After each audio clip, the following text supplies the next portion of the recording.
നാസറാണ് വിശദാംശങ്ങൾ നൽകിയത്. ഇസ്രായേലുമായി ബന്ധപ്പെട്ട് നേരത്തെയുള്ള നിലപാടല്ല ഇപ്പോൾ ഇന്ത്യ എടുക്കുന്നതെന്ന് മുഖ്യമന്ത്രി.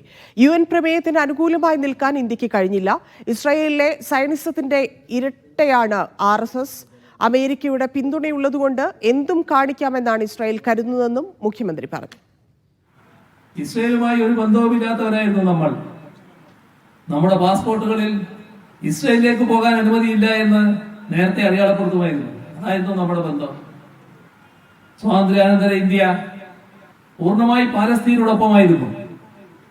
പണ്ഡിറ്റ് ജവഹർലാൽ നെഹ്റു പാലസ്തീൻ ഐക്യദാർഢ്യത്തിന്റെ ഭാഗമായി ജനങ്ങളെ അഭിസംബോധന ചെയ്യുമ്പോൾ കൂടെ യാസർ അറാഫത്ത് കൂടി നിന്നത് അന്നത്തെ ലോകം ഏറ്റവും അധികം ശ്രദ്ധിച്ച കാര്യമായിരുന്നു.